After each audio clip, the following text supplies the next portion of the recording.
everyone, and welcome back to my channel. For those of you who are new here, welcome. And I'm going to ask you to subscribe now and write in the comments below, I subscribe, so I could personally thank you for joining my YouTube family. So today, I'm going to be giving out my top 5 beginning tips for singers. Also, if you like what you see in this video, follow me on Instagram at OperaMamaG, and you can DM me for virtual voice lessons. So, let the music magic begin. So, a little bit about myself. I'm actually an opera singer. I'm a trained opera singer. I went to SUNY Purchase Conservatory of Music. That's where I got my degree from. I've been teaching for almost 19 years, a really long time.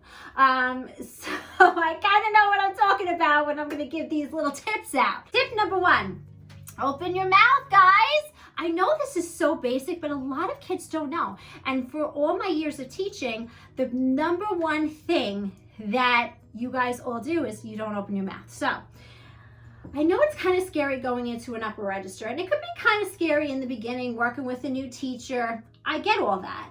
But the importance of opening your mouth is that the music, the voice will come out, and actually your voice will develop better because your sound is not getting stuck in your throat. It's actually coming out. For example, like let's say I'm going to start on the E vowel, and I'm going to ask you to go up a scale on the E. So your closed mouth. So I'm getting vibration all in my mouth because I'm not opening. Now, if I open my mouth, look what happens. Do you see how much louder and how much rounder those vowels are?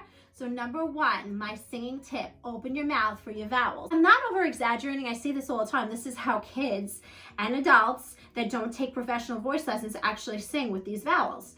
So now the only vowel that's a little closed is the oo vowel, but you still want to have a nice oo vowel so it resonates properly in your mouth.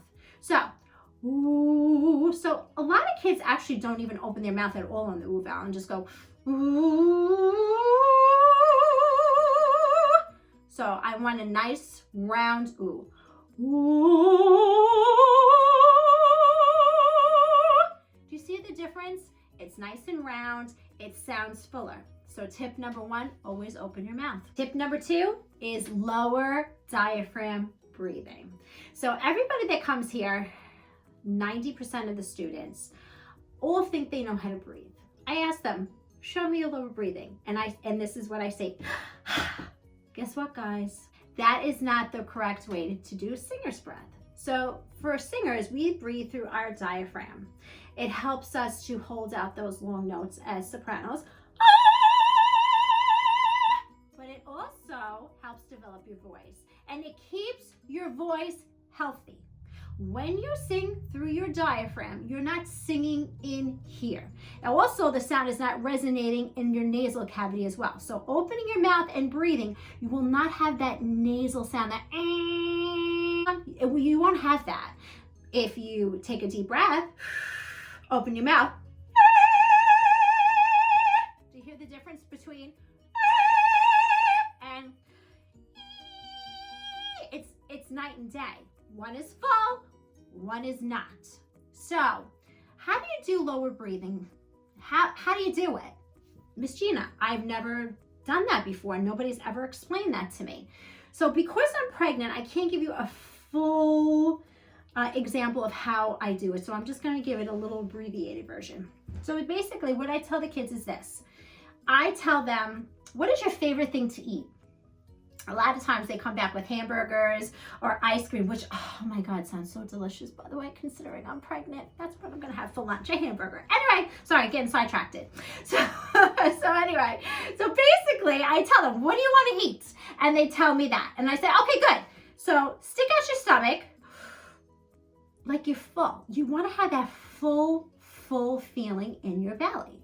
You always want to have that full, deep feeling. Okay, then I tell them to stick your 2 fingers up. Follow your rib cage, because I think it's important as a singer to know exactly where your diaphragm is, because a lot of people or a lot of teachers don't show the young kids where their diaphragm is. Stick your 2 fingers. Follow your rib cage up, everybody. boom. And you find this little squishy area. Now this little squishy area is your diaphragm. When you take a deep breath, I know you can't see because my stomach is so big these days. Okay, so squishy area. So when you take a deep breath, this stomach is gonna pop out. Now, unfortunately, my stomach's already popped out, so you can't really see it that well, but that's how it works. So when you take your deep breath, stomach pops out, your diaphragm gets harder. This hardens, so the squishy area hardens. You have to think of your diaphragm as in like a deflated balloon just hanging there. And when you take the deep breath, it fills up the balloon with air, and that's why your stomach fills up, okay? And then I tell them, to think about the balloon, take a deep breath, and we do some breathing exercises to help. Now, lower breathing, when you're used to doing upper breathing, it could take a month, it could take 3 months, it could take a year. So everybody has to learn breathing at their own pace. But as long as you're practicing and you're moving towards it every day, you will eventually get there. I forgot to tell you guys something that's really important for breathing. So side tip for breathing. So when you take your deep breath and you fill up your diaphragm, you also want to feel this whole area too. So you want to feel like your body's expanding, your stomach is expanding into your rib cage and everything. And that's actually called 360 breathing, especially in the city. A lot of people call that. So that's what you want to feel when you take a deep breath. You want to feel like your rib cage is expanding, your stomach is expanding, and that's your 360 breathing. Okay, everybody, my next tip number 3 is practice. Now, as a teacher, I always know when my students don't practice. Don't fool yourselves.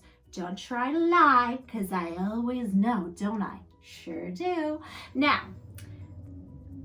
as for my students, and I can't speak for everybody else, but for my students, I teach you guys warm-ups. And the warm-ups, I like you guys to practice. Why? Because it helps your voice develop.